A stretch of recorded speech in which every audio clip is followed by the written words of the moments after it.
ముందుగా మాట్లాడినట్టుగా దేవుడు అబ్రహాము గారిని పిలుచుకున్నాడు. మనందరికీ తెలుసు. అబ్రహాము గారిని పిలుచుకున్న పిలుపులోనే ఏం కనబడుతుందంటే, మనం బైబిల్ చదివేటప్పుడు ఆ పిలుపులో యేసు ప్రభువు వారి రాక ప్రారంభం కనబడుతుంది. ఆ పిలుపులో అదే విషయాన్ని క్రొత్త నిబంధనకు వచ్చిన తర్వాత ఆయన సూటిగా మాట్లాడతాడు. అబ్రహాము గారి ఆ సంతానము క్రీస్తే అంటాడు. అది అబ్రహాం వరకు. ఆ తర్వాత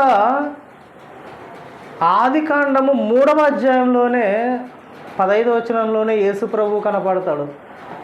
ఆయన వాని తల మీద కొట్టును అనే పదం ఆదికాండం 3వ అధ్యాయంలో. అక్కడ ఎవరు కనపడతారు అని అంటే, ఆదాము అవ్వలను మోసపరిచిన సాతానును రాబోచున్న యేసుక్రీస్తు సాతాను యొక్క తల మీద చితక తొక్కును, వాని తల మీద కొట్టును అని అక్కడే చెబుతాడు.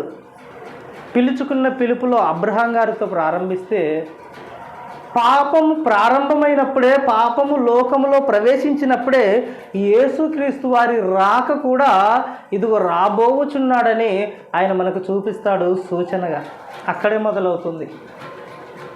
అక్కడ మొదలైన తర్వాత నోవాహు కాలంతో అప్పటి వరకు యేసుక్రీస్తు వారి రాకను ప్రస్తావిస్తూనే వస్తాడు ఆయన. నోవాహు కాలంతో, నోవాహులో జలప్రలయం అంతటిలో కూడా అందరూ జల సమాధి అయిపోతారు. అలా అయిపోయిన తర్వాత నిలిచిన నోవాహు గారు, ఆయన సంతానం, అందులో నుండి మరలా వచ్చిన అబ్రహాం గారు, ఇస్సాక్ గారు, యాకోబు గారు.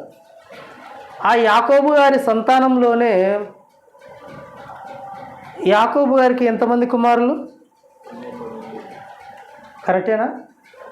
యాకోబు గారికి ఎంతమంది కుమారులు? 12 మంది. కరెక్టే. 12 మందిలో మొదటి కుమారుడు ఎవరు? రెండవ కుమారుడు? మూడవ కుమారుడు? మూడవ కుమారుడు ఎవరు? కాదు, ఇంకొక ఆయన ఉన్నాడు. మూడవ కుమారుడు లేవి.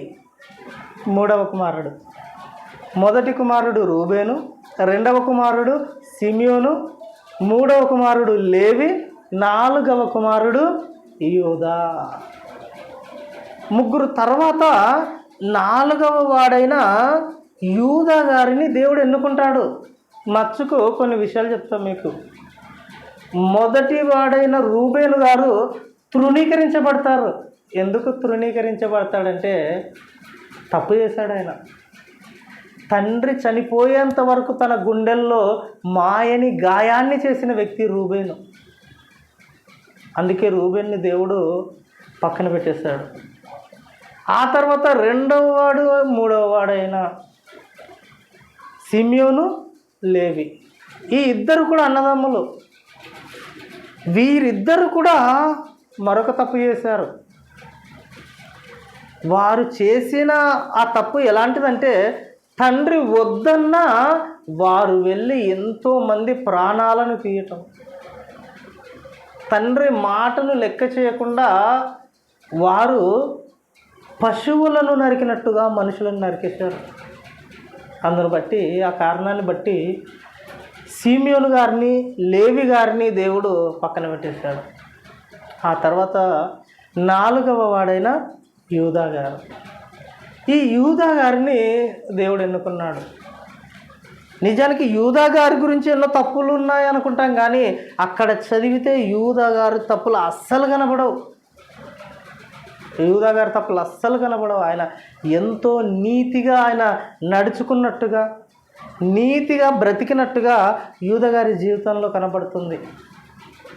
నిజంగా యూదా ఈయన ఎవరి కుమారుడు? తల్లుల భార్య. ఆయన యాకోబు గారి కుమారుడే, కానీ యాకోబు గారికి భార్యలు ఎంతమంది? యాకోబు గారికి భార్యలు చెప్పండి. 4. మొదట ఆయన ప్రేమించి చేసుకోవాలనుకున్న ఆమె రాహేలు, కానీ వాళ్ళ నాన్నగారు లేయ గారినిచ్చి పెళ్లి చేస్తారు ఆయనకు. ఆ తర్వాత వారి ధర్మం ప్రకారంగా పెద్దదానికి చేయకుండా రెండవ దానికి చేయకూడదనే ఆ ధర్మం ప్రకారంగా మరలా లేయ గారినిచ్చి రాహేలు గారినిచ్చి పెళ్లి చేస్తాడు. వాళ్ళతో పాటు 2 దాసీలను ఇచ్చి పంపిస్తాడు ఆయన వారికి. బిల్హా బిల్హా అనే 2 దాసీలను, 2 కుమార్తెలకు 2 దాసీలను ఇచ్చి పంపిస్తే రాహేలునకు పిల్లలు పుట్టకపోవడంతో తన దాసిని తన భర్తకు పెళ్లి చేసి ఆమె ద్వారా ఆమె పిల్లల్ని కంటుంది. ఇది చూసిన లేయ గారు కూడా తన దాసిని కూడా భార్యగా చేసి నాకు మరి ఎక్కువ సంతానం కావాలని పిల్లల్ని కంటుంది. ఆ క్రమంలో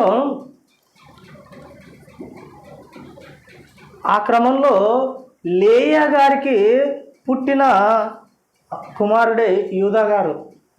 లేయ గారికి పుట్టిన 4వ కుమారుడు, ఆ కుమారుడే యూదా గారు. ఆయన పుట్టేటప్పుడు ఏం మాట్లాడిందో ఆమె ఒకసారి మనం చూడగలిగితే ముందుగా ఒక మాట చూద్దాం.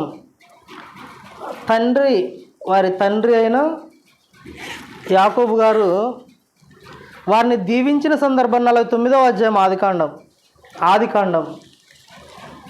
49వ అధ్యాయం 8వ వచనాన్ని ఒకసారి చూద్దాం. ఆదికాండము 49వ అధ్యాయము 8వ వచనం. యూదా, నీ సహోదరులు నిన్ను స్తుతించెదరు, నీ చెయ్యి నీ శత్రువుల మెడ మీద ఉండును, నీ తండ్రి కుమారులు నీ ఎదుట సాగిలపడుదురు. చాలండి. ఎప్పుడు చెబుతున్నాడంటే యాకోబు గారు చనిపోయే ముందు ఆయన ఏం మాట్లాడతాడంటే, చనిపోయే ముందు మంచానబడి ఉంటాడు. ఆయన ఇక లేచి నడవలేని స్థితి. ఇంకో మాట చెప్పాలంటే ఇక ఆ చివరి మాటలు మాట్లాడి ఆ మంచం మీద తన కాళ్ళు ముడుచుకొని ప్రాణం విడుస్తాడు. చివర ఆయన తన పిల్లలతో చెప్పాలనుకున్న మాటలు అవి. ఆ చివరి మాటలు ఏమంటాడంటే 49వ అధ్యాయం 1వ వచనంలో యాకోబు తన కుమారులను పిలిపించి ఇట్లా నేను మీరు కూడి రండి, అంత్య దినములలో మీకు సంభవింపబో సంగతులను మీకు తెలియజేసేదను. యాకోబు కుమారులారా కూడి వచ్చి ఆలకించుడి, మీ తండ్రి అయిన ఇశ్రాయేలు మాట వినుడి అంటాడు ఆయన. అంత్య దినములలో మీకు సంభవింపబోయే సంగతిని మీకు తెలియజేస్తాను అంటే మీ భవిష్యత్తు ఎలా ఉంటుందో ముందుగానే చెప్తాను అంటున్నాడు ఆయన వారి భవిష్యత్తు గురించి. ఇది దేవుని ఆత్మ చేత మాట్లాడుచున్న మాటలు. అలా ముందుగానే చెబుతూ మొదటి కొడుకు రూబేన్తో మాట్లాడాడు. ఇప్పుడు సందర్భం కాదు కాబట్టి ఆయన గురించి మాట్లాడటం లేదు.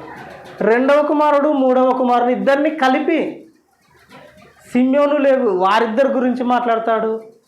ఆ తర్వాత 4వ వాడైన యూదా గారి గురించి మాట్లాడుతూ అంత్య దినములలో నీ విషయంలో ఏం జరుగుతుందంటే, యూదా నీ సహోదరులు నిన్ను స్తుతించెదరు, నీ చెయ్యి నీ శత్రువుల మెడ మీద ఉండును, నీ తండ్రి కుమారులు నీ ఎదుట సాగిలపడుదురు అన్నాడు. ఆయన పలికిన మొట్టమొదటి మాట ఏంటంటే, యూదా గారి పేరెత్తగానే యూదా నీ సహోదరులు నిన్ను స్తుతించెదరు అన్నాడు. ఈయనను ఎందుకు స్తుతిస్తారు ఆయన సహోదరులు? ఆయనను ఎందుకు కొనియాడతారు అని ఆలోచిస్తే నిజంగా ఆయన పుట్టే సమయంలోనే ఆయన తల్లిగారి మనస్తత్వం కూడా ఎలా ఉందో మనం చూడగలిగితే 29వ అధ్యాయం ఆదికాండం 29వ అధ్యాయం 35వ వచనం చివరి వచనం. ఆదికాండం 29వ అధ్యాయం 35వ వచనం. ఆమె మరలా గర్భవతి అయి కుమారుని కని ఈసారి యెహోవాను స్తుతించెదను అనుకొని యూదా అను పేరు పెట్టెను. అప్పుడు ఆమెకు కానుపు ఉడిగెను. ఈ కుమారుడు పుట్టగానే ఆమె మనసులో అనుకున్నది ఏమిటి అంటే, ఈసారి యెహోవాను స్తుతించెదను, యెహోవాను నేను స్తుతిస్తాను అనింది. నిజానికి హిబ్రూ భాషలో యూదా అంటే అర్థం ఏమిటంటే హిబ్రూ భాషలో యూదా అనంటే స్తుతి, కృతజ్ఞతలు అని అర్థం. యూదా అంటే స్తుతి, దేవుణ్ణి స్తుతిస్తాను అంటే నా కుమారుని నేను పిలిచిన ప్రతిసారి కూడా దేవుణ్ణి స్తుతిస్తాను, దేవుణ్ణి కొనియాడతాను, దేవునికి కృతజ్ఞతాస్తుతులు చెల్లిస్తాను. ఎందుకంటే దేవుడు నాకు 4 కుమారులను ఇచ్చాడని ఆమె సంతోషం, ఆమె ఆనందం. ఇంత ఇచ్చిన నా దేవుణ్ణి నేను స్తుతించలేక ఉండలేనని నేను బ్రతుకున్నన్నాళ్ళు, లేదా నేను వెళ్ళిపోయిన తర్వాత నా కుమారుడు బ్రతికినంత కాలం దేవుణ్ణి స్తుతించాలి. మా అమ్మ నాకు ఈ పేరు ఎందుకు పెట్టింది అని ఇది తెలుసుకొని బ్రతికినంత కాలం కూడా దేవుణ్ణి స్తుతిస్తూనే ఆయన బ్రతకాలి, నేను కూడా అలానే బ్రతుకుతానని ఆమె తీసుకున్న నిర్ణయం, ఆ నిర్ణయంలో నుండి వచ్చిన పేరే స్తుతి. యూదా, కృతజ్ఞతాస్తుతులయ్యా. యూదా, యూదా అనగానే దేవుణ్ణి స్తుతించటం, అది ఆ పేరుకుండే అర్థం అన్నమాట. ఇక ఈ యూదా గారు కూడా పుట్టిన తర్వాత పెరుగుతూ వారి తండ్రి గారి గొర్రెలనే కాల్చుండేవాడు ఆయన కూడా, మిగతా అన్నదమ్ముల లాగానే. ఎందుకంటే యాకోబు గారు పశువులు గలవాడు కనుక ఆయన కుమారులందరూ కూడా పశువుల కాపరులు, అందులో ప్రాముఖ్యముగా గొర్రెల కాపరులు, గొర్రెలను కాసేవారు వాళ్ళందరూ కూడా. ఇక ఒక యేసేపు గారి చరిత్ర మనం వింటూ వస్తున్నాం. యేసేపు గారు మాత్రం తండ్రి దగ్గర పెరుగుతూ వచ్చాడు 17 సంవత్సరాల వరకు. అప్పటి వరకు అంతకు ముందు నుండి కూడా యూదా గారు మిగతా 11 మంది అందరూ కలిసి కూడా గొర్రెలు కాస్తూ అడవులలో పెరిగేవారు, అడవులలోనే వారి జీవితాన్ని కొనసాగించేవారు.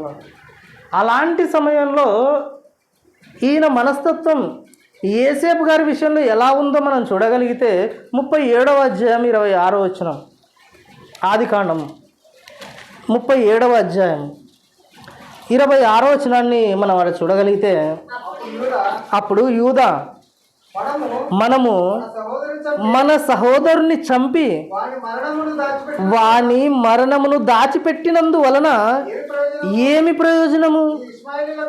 ఈ ఇష్మాయేలీయులకు వానిని అమ్మివేయదము రండి, వాడు మన సహోదరుడు, మన రక్త సంబంధి కదా,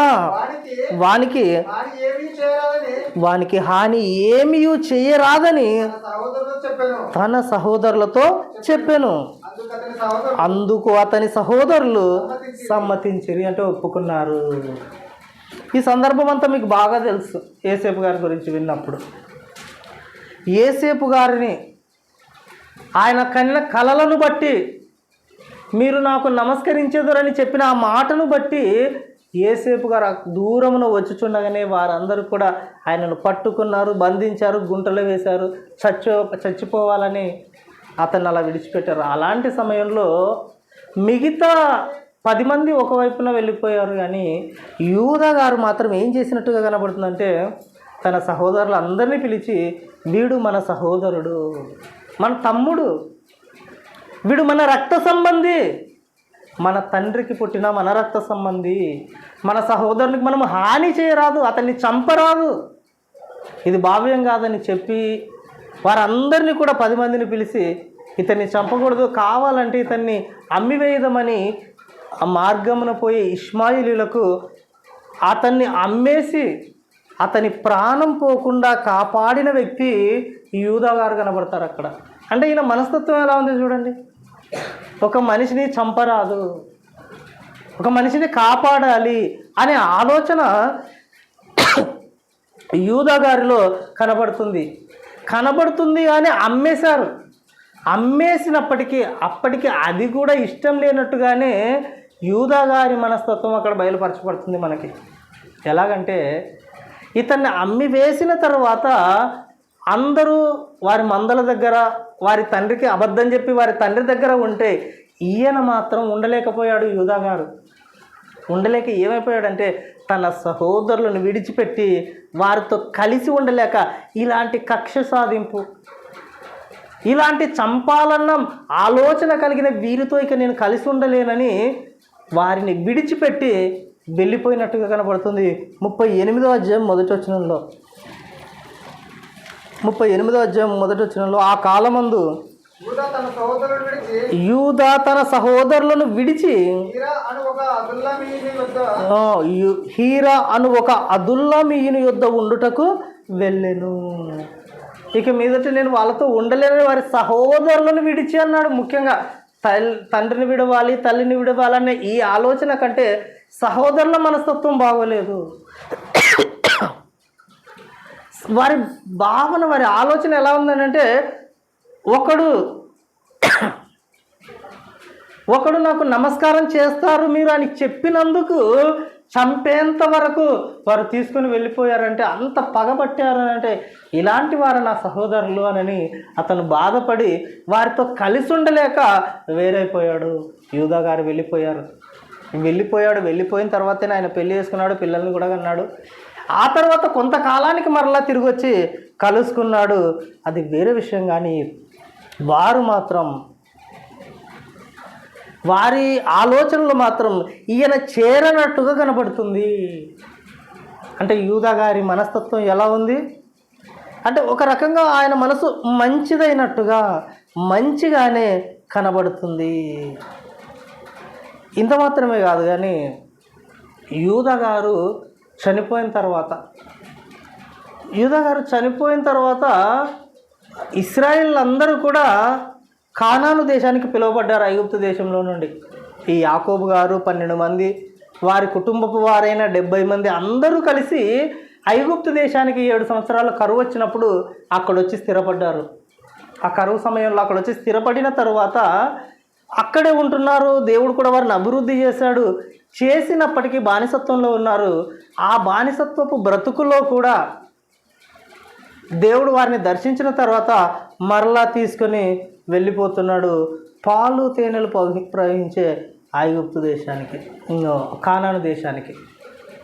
అలా తీసుకొని వెళ్ళిపోయేటప్పుడు ఆ మార్గంలో దేవుడు ఆజ్ఞలు ఇచ్చాడు. మనందరికీ తెలుసు కదా, సీనాయి పర్వతం మీద దేవుడు ఇశ్రాయేల్ అందరికీ ఆజ్ఞలు ఇచ్చాడు. ఆ ఆజ్ఞల్లో దేవుడు ఎక్కువగా మాట్లాడిన విషయం ఏమిటనంటే, నా కొరకు మీరు ప్రత్యక్షపు గుడారాన్ని నిర్మింపవలెను. అందులో ప్రత్యక్షపు సాక్ష్యపు పరిశుద్ధ మందసమును మీరు నిర్మింపవలెను. ప్రత్యక్షపు గుడారము, అందులో సాక్ష్యపు మందసము, ఇవి మీరు నిర్మించాలి. ఇవి మాత్రమే కాదు, అందులో నా కొరకు సేవ మీరు జరిగించాలి.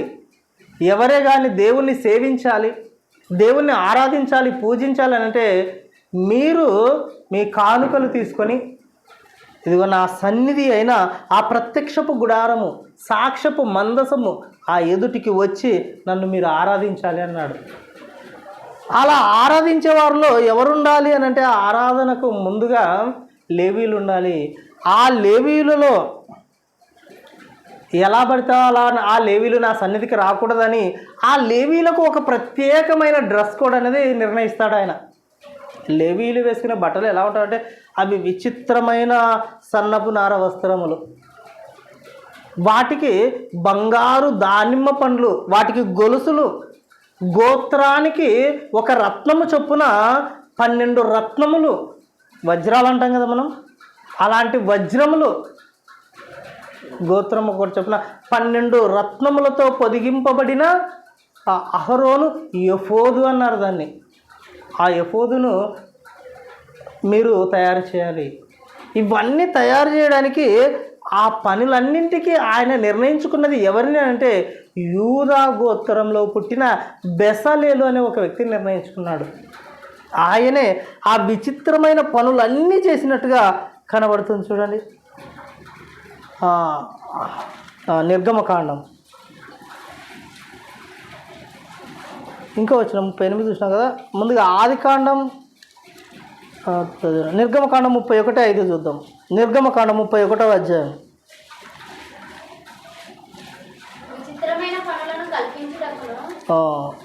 ఒకటి నుండి చదువుకుందాం, 1 నుండి 5 వరకు కలిసి ఉన్నాయి కనుక. మరియు యెహోవా ఇట్లా నేను చూడుము, నేను యూదా గోత్రములో హూరు మనుమడును ఊరు కుమారుడునైన బెసలేలు అను పేరు గల వానిని పిలిచి తిని.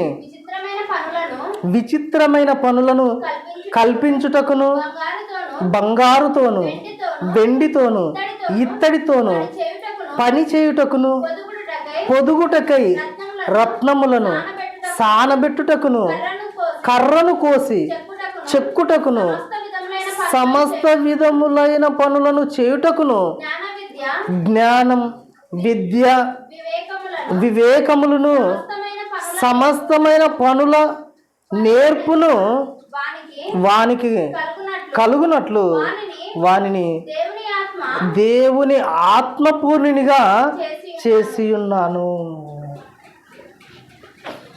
ఈ పని బాధ్యత అందరికి అప్పగించలేదు ఆయన. ఒక ఆయనని ఎన్నుకున్నాడు. ఆయన పేరు బెసలేలు.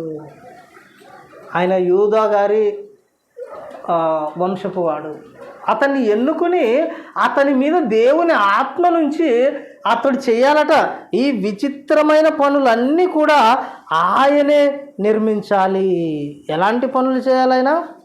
3వ వచనంలో విచిత్రమైన పనులను కల్పించుటకును బంగారుతోను వెండితోను ఇత్తడితోను పని చేయుటకును పొదుగుటకై రత్నములను సానబెట్టుటకును కర్రను కోసి చెక్కుటకును సమస్త విధములైన పనులను చేయుటకును జ్ఞాన విద్య వివేకములను సమస్తమైన పనులను నేర్పును వానికి కలుగునట్లు వానిని దేవుని ఆత్మపూర్ణునిగా చేసి ఉన్నాను. ఇవన్నీ కూడా బయటి పనులు కాదు. దేవుని ఆత్మను ఆయనకు ఇచ్చింది, దేవుని ఆత్మ పూర్ణంగా చేసింది. ఎందుకంటే బయట పనులు చేయడానికి కాదు, దేవుని ప్రత్యక్షపు గుడారం యొక్క పని. అందులో సాక్ష్యపు మందసము చాలా పరిశుద్ధమైనది. అందులో ఎఫోదు, అహరోను కుమారుల ఎఫోదు, నిలువుటంగీలు, ఇవి చాలా విచిత్రమైన పనులు. ఎవరు పడితే వారు చేసే పనులు కాదు ఇవి. ఇవి దేవుని ఆత్మగల వారు మాత్రమే చేయాలి. అలాంటి వారికే ఈ పని అప్పగించాడు ఆయన. ఈ పని అప్పగించి వారిని మాత్రమే మీరు చెయ్యండి అని వారికి మాత్రమే అప్పగించాడు. అప్పగించిన ఆ పనిని వారందరూ కూడా సంపూర్ణంగా వారు జరిగించారు. చేసి ఆ మందసాన్ని, ఆ ప్రత్యక్షపు గుడారాన్ని, ఎంత కష్టం అంటే ఆ కొలతలు కానీ, దేవుడు నిర్ణయించిన ఆ విచిత్రమైన ఆ డిజైన్ కానీ, దేవుడు చెప్పినది చెప్పినట్టుగా చేయాలంటాడు. ఎందుకంటే ఇవన్నీ కూడా ఇదిగో పరలోక పట్టణమునకు సూచనగా, ఛాయగా ఈ ప్రత్యక్ష గుడారం ఉన్నది అంటాడు ఆయన. మీరు వెళ్ళబోయే పరలోకమునకు ఛాయ ఈ ప్రత్యక్షపు గుడారం గనుక దీనిని దేవుడు చెప్పినట్టుగా చేయాలి. అది చేయాలంటే మానవులకు అసాధ్యం కనుక దేవుడే జ్ఞానమిచ్చి, దేవుడే విద్య ఇచ్చి, దేవుడే తన ఆత్మను పంపి, తన ఆత్మతో నింపి ఆత్మపూర్ణునిగా చేసి ఆ పని జరిగించాడు. అది దేవుడు వారికిచ్చిన బాధ్యత. అందులో యూదా గోత్రం వారికి ఇచ్చిన బాధ్యత. అందులో బెసలేలు అనే వ్యక్తి దీన్ని తీసుకున్నాడు, దీన్ని చేశాడు. ఈ విషయాన్ని మనం ఆలోచిస్తే దీని తరువాత ఇశ్రాయేలీలందరూ కూడా ఐగుప్తు దేశం నుండి పాలుతేనెలు ప్రవహించే దేశానికి ప్రయాణం. ఆ ప్రయాణంలో ఆ తరము వారు అందరూ కూడా చనిపోతారు. ఇక్కడ నుండి బయలుదేరిన ఐగుప్తు దేశం నుండి మోషే గారి నాయకత్వంలో ఫరో యుద్ధ నుండి బయలుదేరిన వారందరూ కూడా ఈ 40 సంవత్సరాల ప్రయాణం, కానాను దేశానికి 40 సంవత్సరాల ప్రయాణం. ఈ ప్రయాణంలో అక్కడ నుండి బయలుదేరిన వారు అందరూ చనిపోతారు. ఆ తరము వారు 20 సంవత్సరాల లోపున్న వారు పిల్లలు బ్రతుకుతారు. ఆ తరము వారందరూ 20 సంవత్సరాలు పైబడిన వారందరూ చనిపోతారు. ఆ 20 సంవత్సరాల లోపు వారు మాత్రం, ఆ పిల్లలు మాత్రమే బ్రతుకుతారు. వారితో పాటు అక్కడి నుండి బయలుదేరిన ఇద్దరు మాత్రమే కానాను దేశంలో అడుగు పెడతారు. వాళ్ళిద్దరు ఎవరు? వారిద్దరు ఎవరు? కాలేబు గారు, యెహోషువ గారు. ఇద్దరు మాత్రమే అందులో అడుగు పెడతారు. ఈ ఇద్దరిలో ఒక ఆయన యూదా గోత్రకర్త. యూదా గోత్రాన్ని నిలవబెట్టి ఆ ఇద్దరిలో ఒక ఆయన యూదా గోత్రపు కర్త. ఆయన ఎవరు అని అంటే కాలేబు గారు. ఆ కాలేబు గారు యూదా గోత్రానికి చెందిన వ్యక్తి. ఆ కాలేబు గారి మనస్తత్వం కూడా మనం చూసినప్పుడు, అనాకీయులు 7 జాతుల వారు ఉన్నారు అక్కడ కానాను దేశంలో.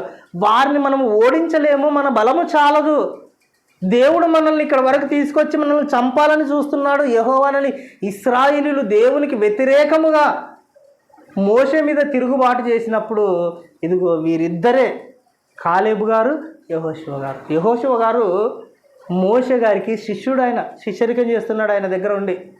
నేను కూడా ఇదిగో ఈ నాయకుడికి సహకారునిగా ఉండాలనని యెహోషువ గారు చాలా ఏళ్ళ నుండి ఆయనను వెంబడిస్తున్న వ్యక్తి. కాలేబు గారు మాత్రం ఒక నీతిగా సమాజంలో బ్రతుకుతున్న వ్యక్తి. యూదా గోత్రము తరపున, గోత్రానికి ఒకరిని పంపించినప్పుడు యూదా గోత్రము తరపున వెళ్ళిన వ్యక్తి కాలేబు గారు. ఆ కాలేబు గారు తిరిగి వచ్చి అంటున్న మాట ఏంటో తెలుసా? దేవుడు నిశ్చయముగా మనకు వారిని అప్పగిస్తాడు, దేవుడు నిశ్చయముగా ఆ దేశమును మనకిస్తాడు. మీరు మన బలాన్ని చూడవద్దండి, దేవుడి బలాన్ని చూడండి. వారిని చూడొద్దండి, దేవుడు ఉన్నాడు మన పక్షాన, దేవుడు మనకిస్తాడు, దేవుని నమ్మండి అని పోరాడిన వ్యక్తి ఈ కాలేబు గారు. అదే కనబడతా కాలేబు గారి గురించి. ద్వితీయోపదేశకాండం 1:34 కూడా చూడండి. ద్వితీయోపదేశకాండం 1:34. ద్వితీయోపదేశకాండం 1:34 కాగా యెహోవా మీరు చెప్పిన మాటలు విని బహుగా కోపపడి నేను మీ పితరులకు ఇచ్చేదనని ప్రమాణం చేసిన ఈ మంచి దేశమును ఈ చెడ్డతరం వారిలో యెఫున్నె కుమారుడైన కాలేబు తప్ప మరి ఎవడునూ చూడడు. అతడు పూర్ణ మనస్సుతో యెహోవాను అనుసరించెను గనుక అతడు దానిని చూచును. అతడు అడుగుపెట్టిన దేశమును నేను అతనికిని అతని సంతానమునకును ఇచ్చదనని ప్రమాణము చేశాను. మోషే గారు ఆయన కూడా దీవిస్తూ రెండవసారి చెబుతున్న మాటలు ఈ మాటలు. ఆ యోర్దాను నది దగ్గర ఇశ్రాయేల్ అందరినీ కూర్చోబెట్టి చెబుతున్న మాటలు. ఇదిగో దేవుడు చెప్పిన ఆ వాగ్దాన దేశమునకు ఇదిగో మీ పితరులకు ఇచ్చదని దేవుడైతే ప్రమాణం చేశాడు, కానీ మీకున్న చెడ్డ ఆలోచనను బట్టి ఈ చెడ్డ తరము వారిలో ఎవ్వరు కూడా అందులో ప్రవేశింపరు. చెడ్డ తరం అన్నాడు వారిని డైరెక్ట్గా, మీరు చెడ్డ తరం. అయితే వారిలో మిగిలిన వారు ఇద్దరు మాత్రమే. వారు ఎలా ఉన్నారంటే పూర్ణ మనస్సుతో దేవునిని యెహోవాను అనుసరించారట. ఆరాధించడం కాదు, పూర్ణ మనస్సుతో దేవునిని అనుసరించిరి, దేవుడు చెప్పిన మాటను అంగీకరించిరి. మా దేవుడు చెప్పాడు అనేది జరుగు తీరుతుంది. ఎంత నమ్మకం అనంటే ఇక ఆయనలో ఎలాంటి పరిస్థితి ఎదురైనా కూడా అనుమానించే అలవాటు ఆయనకు లేదు. నిజంగా దేవుడు అందులో చేరుస్తాడా లేదా అని కనీసం ఆలోచన కూడా రాదు వాళ్ళకి. అంత పరిపూర్ణంగా దేవుని నమ్మారు, వాళ్ళు అంగీకరించారు, అనుసరించారు. అలా అనుసరించిన వారిలో ఒక వ్యక్తి, మొట్టమొదటి వ్యక్తి ఈ కాలేబు గారు. ఆయన అనుసరించి దేవుడు మనల్ని తీసుకుని వెళ్తాడని చెప్పిన ఆ ప్రమాణమును బట్టి నిజముగా దేవుడు ఆ కాలేబు గారిని దేవుడు మోషే గారి ద్వారా ఇశ్రాయేల్ అందరికి బ్రతకుండగానే చెప్పించాడక, మీలో ఎవ్వరు వెళ్ళడు అందులో అడుగు పెట్టరని, అందులో మీరు ఉన్నారని. కాలేబు గారు మాత్రం అందులో ప్రవేశించారు. ప్రవేశించిన తర్వాత అక్కడ ప్రవేశించారు, యుద్ధాలన్నీ గెలిచారు. దేవుడు వారికి భూభాగాన్ని, ఆ కానాను దేశం అంతటిని ఇచ్చాడు. అక్కడున్న జాతుల వారందరినీ సంహరించి ఆ భూభాగాన్ని తన ప్రజలైన ఇశ్రాయేళ్ళకి 20 ఏళ్ల లోపు ఉండిన వారు ఈ కాలేబు గారు, యెహోషువ గారు, వీరందరూ కూడా అందులో ప్రవేశించారు. ప్రవేశించిన తర్వాత భూభాగాలు పంచడం అన్నది ప్రారంభమైంది. ఆ భూభాగాలు పంచేటప్పుడు ఈ కాలేబు గారికి వచ్చిన భూభాగం ఏమిటి అంటే హెబ్రోను భూభాగం వచ్చింది. యెరూషలేము, హెబ్రోనులోనే యెరూషలేము ఉంటుంది. ఆ యెరూషలేముకు దగ్గరలోనే ఎవరుంటుంది? బెత్లెహేము ఉంటుంది. యేసు ప్రభు పుట్టిన బెత్లెహేము. ఇప్పుడు ఎవరి భూభాగాలకు వచ్చింది ఇది? ఆ భూభాగాలు పంచేటప్పుడు వచ్చినది ఈ కాలేబు గారి భాగానికి వచ్చిందనమాట. ఆ వచ్చినది కూడా దానికి పెట్టిన పేరు ఏమిటంటే ఇది యూదా భూభాగం అని పెట్టారు వారి గోత్రాన్ని బట్టి. ఇది కాలేబు గారి భూభాగం, లేకపోతే ఆయన వంశకర్తలు మరొకరు పేరు కాదు. ఆ గోత్రానికి మూల పురుషుడైన యూదా గారి భూభాగం ఈ హెబ్రోను భూభాగం, ఈ యెరూషలేము భూభాగం, ఇదంతా కూడా ఇది యూదా భూభాగం అన్నారు. దాన్ని వారికి ఇచ్చాడు. వారికి వచ్చింది. వారికి ఈ భూభాగం అంతా వచ్చిన తర్వాత అక్కడే నివాసం చేస్తున్నారు యూదా గోత్రకర్తలందరూ కూడా. అక్కడ బ్రతుకుతున్నారు. బ్రతుకుతున్న ఆ కాలంలో కూడా ఒకసారి కరువు వచ్చింది. అక్కడ కూడా. ఇది రూతు గ్రంథంలో రాయబడి ఉంటుంది. అక్కడ కరువు వస్తే అదే హెబ్రోను ప్రాంతంలో యెరూషలేము దగ్గర ఉన్న బెత్లెహేము గ్రామానికి చెందిన ఒక ఆయన ఉన్నాడు. ఆయన భార్య, ఆయనకి 2 కొడుకులు. వీరు నలుగురు కూడా ఈ బెత్లెహేములో కరువు వచ్చిందని చెప్పి వారు బయలుదేరి మరొక ప్రాంతానికి బ్రతుకు తెరువు కొరకు వారు పుట్ట పోషించుకోవడానికి బయలుదేరుతారు. అలా బయలుదేరి ఈ బెత్లెహేము నుండి ఎవరెవరు వచ్చారో ఒకరు చూద్దాం. అలా వచ్చిన వారిని దేవుడు ఎన్నుకున్నాడు. రూతు గ్రంథం 1వ అధ్యాయం 1 నుండి 5 వచనాలు చదువుకుందాం. ఎందుకంటే ఆది కాండం నుంచి ప్రారంభిస్తున్నాం మనం ప్రయాణం. ఎలా ఆయన యూదా గోత్రం, ఆయన వంశం ఎలా కొనసాగింది, ఇదంతా చరిత్ర. రూతు గ్రంథము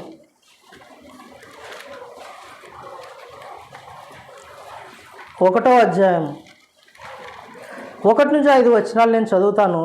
న్యాయాధిపతులు ఏలిన దినముల యందు దేశములో కరువు కలుగగా యూదా బెత్లెహేము నుండి ఒక మనుషుడు తన భార్యను తన 2 కుమారులను వెంటబెట్టుకొని మోయాబు దేశమున కాపురమునుటకు వెళ్ళెను. ఆ మనుషుని పేరు ఎలిమెలేకు, అతని భార్య పేరు నయోమి, అతని 2 కుమారుల పేర్లు మహ్లోను, కిల్యోను. వారు యూదా బెత్లెహేము వారైన ఎఫ్రాతీయులు. వారు మోయాబు దేశమునకు వెళ్ళి అక్కడ కాపురముండిరి. నయోమి పెనిమిటి అయిన ఎలిమెలేకు చనిపోయిన తరువాత ఆమెయు ఆమె 2 కుమారులను నిలిచియుండిరి. వారు మోయాబు స్త్రీలను పెండ్లి చేసుకొనిరి. వారిలో ఒక దాని పేరు ఓర్ప, రెండవ దాని పేరు రూతు. వారు ఇంచుమించు 10 సంవత్సరములు అక్కడ నివసించిన తరువాత మహ్లోను, కిల్యోనును 2 చనిపోయిరి. కాగా ఆ స్త్రీ తాను కనిన 2 కుమారులను తన పెనిమిటియు లేనిదాయను. చరిత్ర అర్థమైంది కదా మనకి ఇక్కడ. ఆ యెరూషలేము దగ్గర ఉన్న బెత్లెహేము నుండి ఒక ఆయన వచ్చాడు. అక్కడ కరువు వచ్చి రావటం వల్ల బ్రతుకు తెరువు కొరకు, ఆ కరువు నుండి బయటపడటం కొరకు ఒక ఆయన వచ్చాడు. ఆయన పేరు ఎలిమెలేకు. ఆయనకు పెళ్ళయింది. ఆయన భార్య పేరు రూతు. ఆయన భార్య పేరు నయోమి, క్షమించండి. ఆయన భార్య పేరు నయోమి. ఆయనకు 2 కొడుకులు, ఎలిమెలేకు ఆయన భార్య, 2 కొడుకులు. అందరూ కలిసి ఆ కరువు నుండి బయటపడడానికి ఎక్కడికి వచ్చారంటే మోయాబు దేశానికి వచ్చారు. కరువులో ఈ మోయాబు దేశానికి వచ్చిన తర్వాత అక్కడే కరువు 10 సంవత్సరాలు ఉన్నారు. అక్కడే ఎలాగూ పిల్లలు ఈడుకొచ్చారని చెప్పి 2 కొడుకులకు అక్కడే పెళ్లి చేసినాడు. ఆ పెళ్లి చేయకముందే ముఖ్యంగా ఎలిమెలేకు చనిపోయాడు. నయోమి గారి భర్త ఎలిమెలేకు ముందుగానే చనిపోయాడు. చనిపోయిన తర్వాత ఆమె భర్త లేనిదైనను అక్కడే 2 స్త్రీలను చూసి, మోయాబు స్త్రీలను 2 చూసి కొడుకులకు పెళ్లి చేసింది. పెళ్లి చేసిన తర్వాత ఏం జరిగిందంటే నిజానికి ఉన్న ఆ 2 కొడుకులను కూడా ఆమె కోల్పోయింది. ఏం జరిగిందేమో కానీ వాళ్ళు కూడా చనిపోయారు. ఒకవైపు భర్త చనిపోయాడు, మరొక వైపు 2 కొడుకులు చనిపోయారు. చనిపోయిన తర్వాత 2 కోడళ్ళు నయోమి గారి 3 మిలిగారు. నయోమి గారి 2 కోడళ్ళ పేరు ఏం పేరు? ఒక ఆమె పేరు ఓర్ప, ఒక ఆమె పేరు రూతు గారు. అప్పుడు మనం గ్రంథమంతా చదివితే ఆ ఓర్ప గారు వెళ్ళిపోతారు. కోడళ్ళని పిలిపించి, మీరు వెళ్ళాలనుకుంటే మీకు ఇంకా జీవితం ఉంది కనుక మీ పుట్టింటికి వెళ్ళిపోయి మరలా మీరు మీ కొత్త జీవితాన్ని మీరు ప్రారంభించడానికి చెప్పిన తర్వాత వెళ్ళిపోతుంది ఓర్ప గారు. ఆమె వెళ్ళిపోయిన తర్వాత రూతు గారు మాత్రం నేను వెళ్ళను అంటుంది. ఇంకా నాకు ఒకసారి పెళ్ళయింది, ఇంకా నా జీవితానికి ఇక పెళ్ళి వద్దనలేదు, కానీ నాకు ఒకసారి పెళ్ళయింది. ఇక నీ ఇల్లే నా ఇల్లు, నీ జనమే నా జనము, నీ దేవుడే నా దేవుడు అనని ఆమెతో పాటే నిలిచి ఉంది. నిలిచి ఉన్నప్పటికీ అత్తగా ఆమె బాధ్యత ఏంటంటే నాతో పాటు ఉన్నప్పటికీ పెళ్ళి చేసుకుంటే బాగుంటుంది, మంచి జీవితం ఉంటుంది కదా నీకనే ఆలోచన మాత్రం నయోమి గారిలో ఉంది. అలా వండిన తర్వాత ఆ 10 సంవత్సరాల్లో ఆ జరిగిన సందర్భం ఏంటి? ఆ రూతు గ్రంథం 2వ అధ్యాయం 1వ వచనం చూడండి ఒకసారి.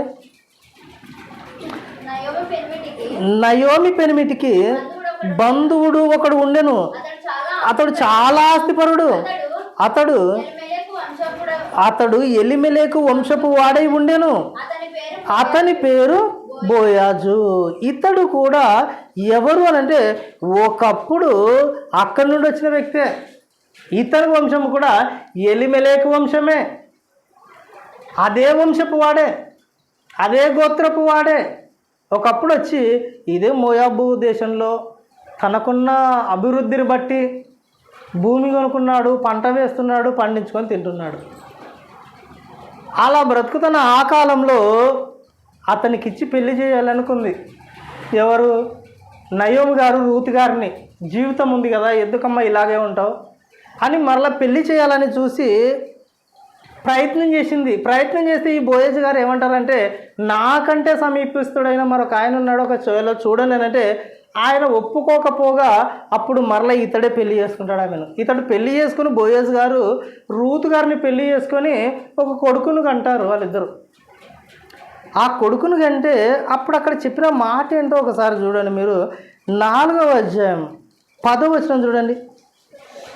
4వ అధ్యాయం 10వ వచనం.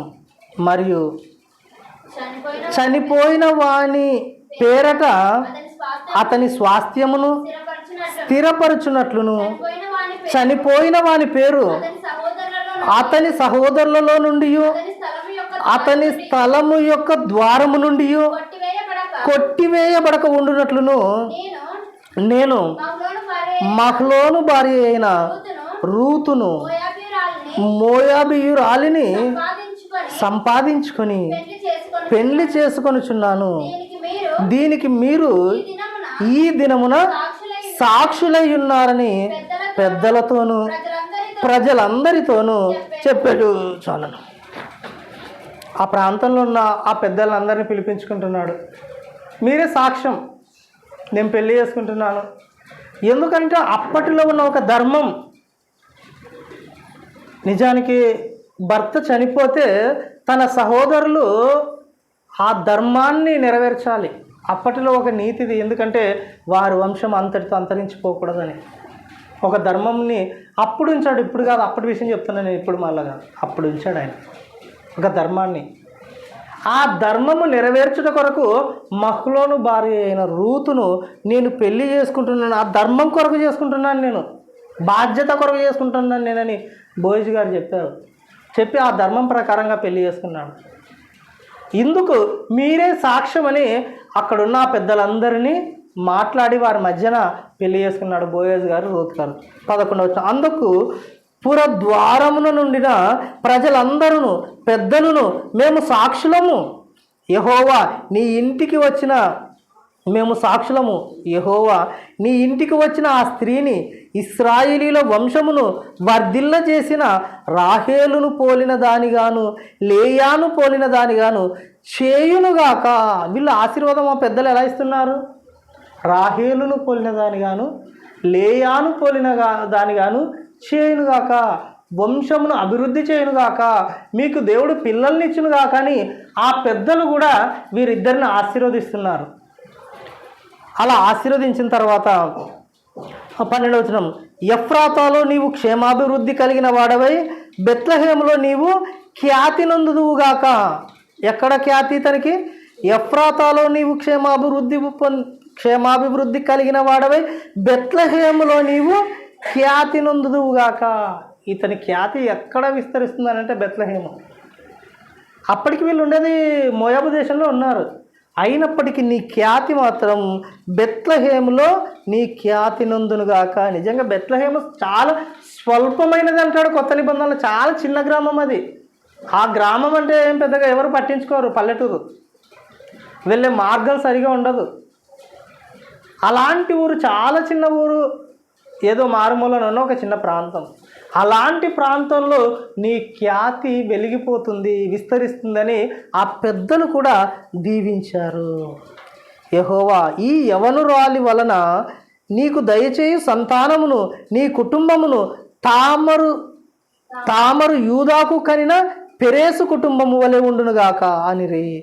కాబట్టి బోయాజు రూతును పెళ్లి చేసుకొని ఆమె యొద్దకు పోయినప్పుడు యెహోవా ఆమె గర్భవతి అగునట్లు అనుగ్రహించెను గనుక ఆమె కుమారుణ్ణి కనెను.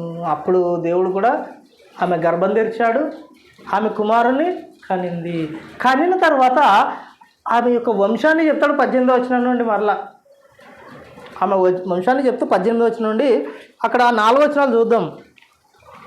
పెరేసు వంశావళి ఏదనగా పెరేసు ఎస్రోనును కనెను, ఎస్రోను రామును కనెను, రాము అమ్మినాదాబును కనెను, అమ్మినాదాబు నయస్సోనును కనెను, నయస్సోను సల్మానును కనెను, సల్మాను బోయాజును కనెను, బోయాజు ఒబేదును కనెను, ఒబేదు యెషయిని కనెను, యెషయి దావీదును కనెను.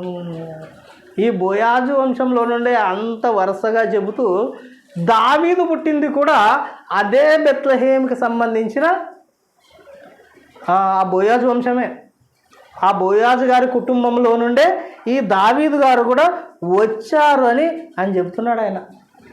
వీటిని గురించి, ఈ వంశాన్ని గురించి ఇంకా వివరిస్తూ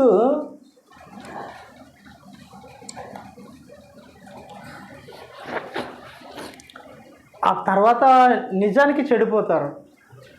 చెడ్డతరం వారి వల్లే ఈ యూదా గోత్రం కూడా పాపం చేస్తారు. అందరు కూడా దేవునికి విరోధంగా పాపము చేసిన తర్వాత వీరందరినీ కూడా దేవుడు బాధ పెడతాడు.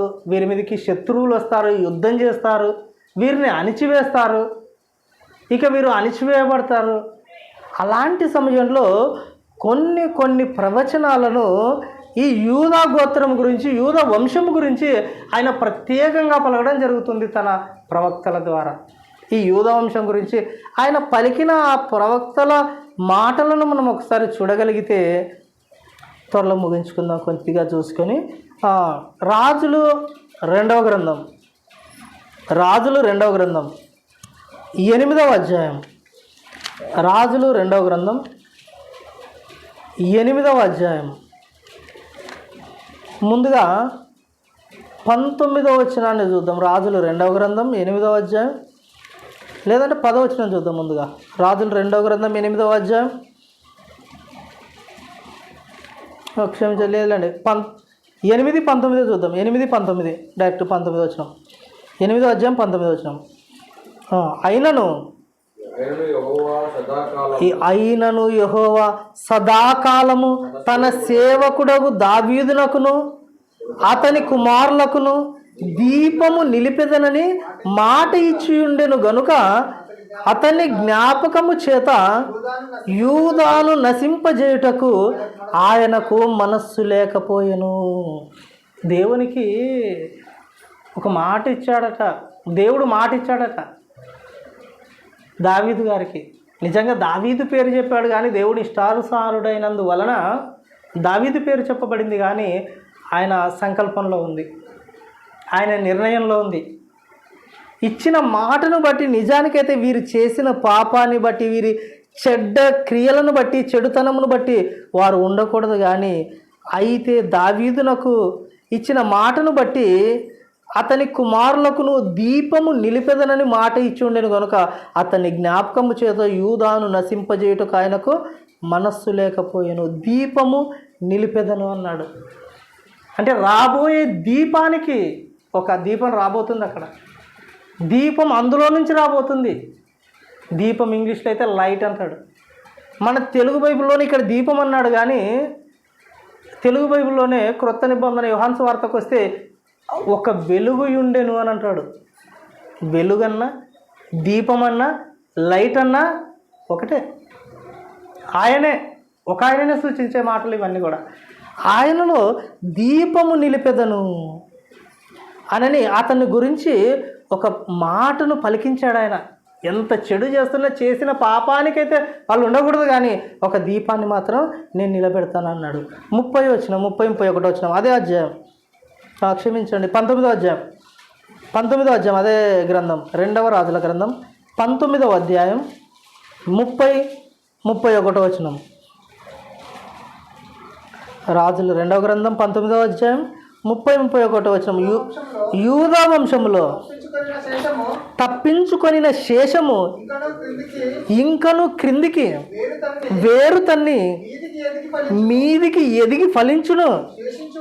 శేషించువారు యెరూషలేములో నుండి బయలుదేరుదురు. తప్పించుకొనిన వారు సియోను కొండలలో నుండి బయలుదేరుదురు. సైన్యములకు అధిపతియగు యెహోవా ఆసక్తి దీన్ని నెరవేర్చును. సైన్యములకు అధిపతియగు యెహోవా ఆసక్తి దీనిని నెరవేర్చును. ఏం నెరవేరుస్తుందట ఆయన ఆసక్తి? యూదా వంశములో శేషము ఇంకను క్రిందికి వేరు తన్ని మీదికి ఎదిగి ఫలించును. యూదా వంశము అంతరించిపోదు, అది ఉంటుంది అని ఆయన పలికిస్తున్నాడు.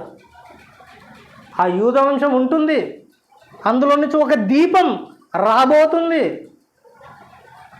ఆ దీపం పేరు పెట్టబడింది. ఇదిగో వేరు తన్ని, వేరు వచ్చేసింది. దాన్ని డిసెంబర్ 25 అంటున్నాం. ఆ వేరు వచ్చేసింది. దాన్ని నెరవేర్చుటకట యెహోవాకు ఆసక్తి కలిగి ఉండెను. దేవునికి ఆసక్తి అంతా దానిపైన ఆయన దృష్టి అంతా కూడా. యూదా వంశంలో నుండి ఆ దీపం రావాలి, యూదా వంశంలో నుండి ఆ వేరు రావాలి. దేవుని ఆసక్తి అంతా దానిపైనే ఉంది. ఆయన రావాలి, ఆయన రావాలి, ఆయన రావాలి.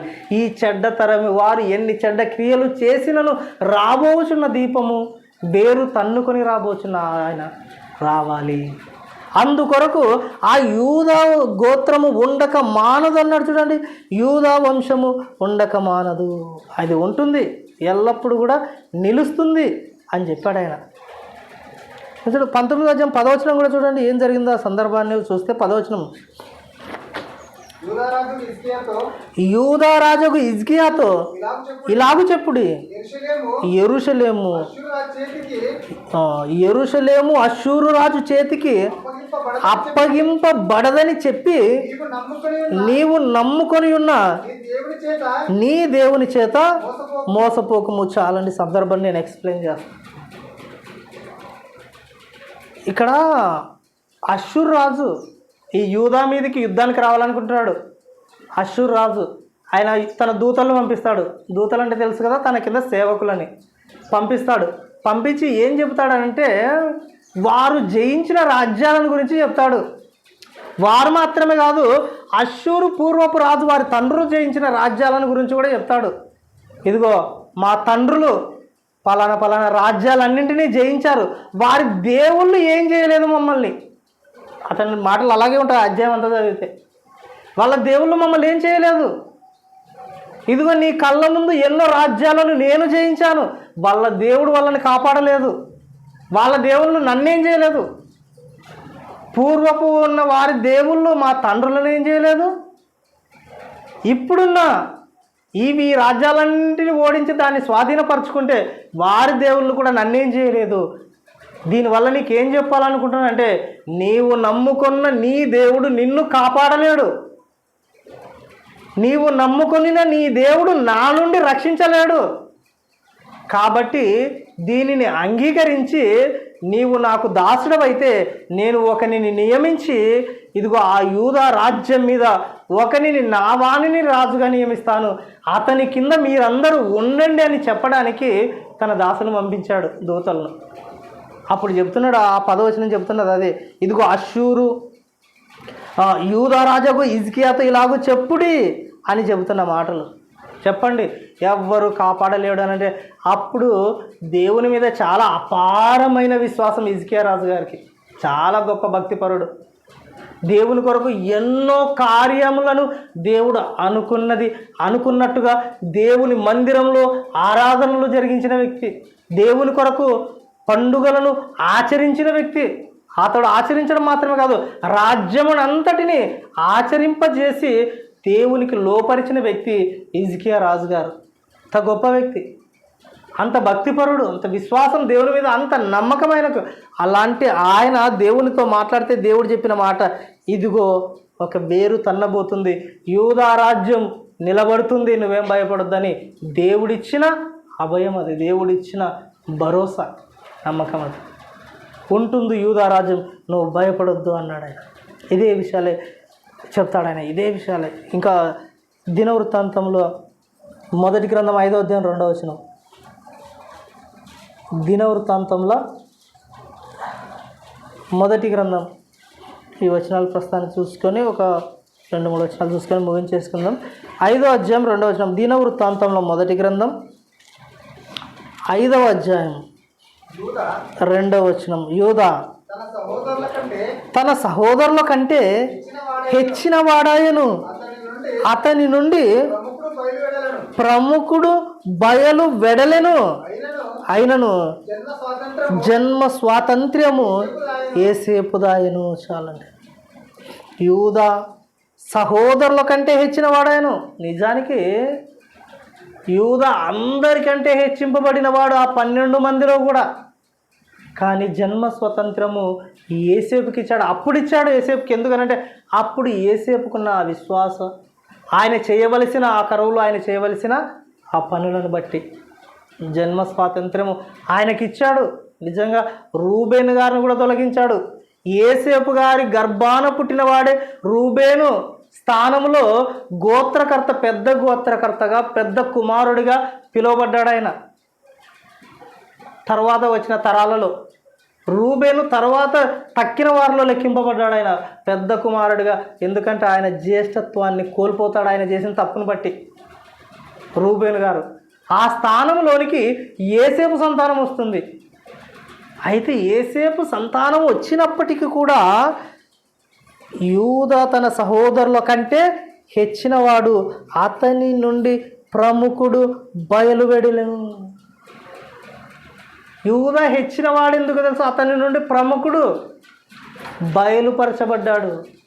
అతని నుండి ఒక గొప్ప వ్యక్తి బయలుపరచబడ్డాడు యూదా నుండి.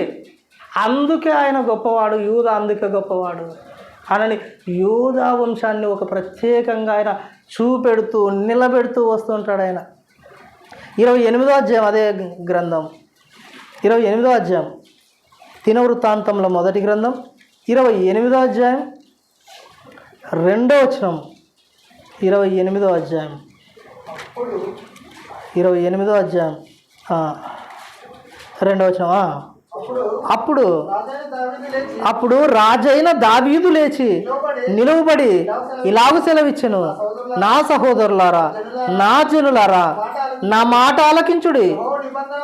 యెహోవా నిబంధన మందసమునకును మన దేవుని పాదపీఠమునకును విశ్రమ స్థానముగా ఉండుటకు ఒక మందిరము కట్టించవలెనని నేను నా హృదయమందు నిశ్చయము చేసుకొని సమస్తమును సిద్ధపరిచితిని. అయితే ఆ తర్వాత మాట్లాడతాడు, సొలొమోను గారి గురించి ఆయన మాట్లాడతాడు. చదువుతాను వినండి, 3వ వచనం 6వ వచనం వరకు చదువుకుందాము. అయితే నీవు యుద్ధములు జరిగించి రక్తము ఒలికించిన వాడవు గనుక నీవు నా నామమునకు మందిరమును కట్టించకూడదని దేవుడు నాకు ఆజ్ఞ ఇచ్చెను. ఇశ్రాయేలీయుల మీద నిత్యము రాజునయుండుటకు ఇశ్రాయేలీయుల దేవుడైన యెహోవా నా తండ్రి ఇంటి వారందరిలోనూ నన్ను కోరుకొనెను.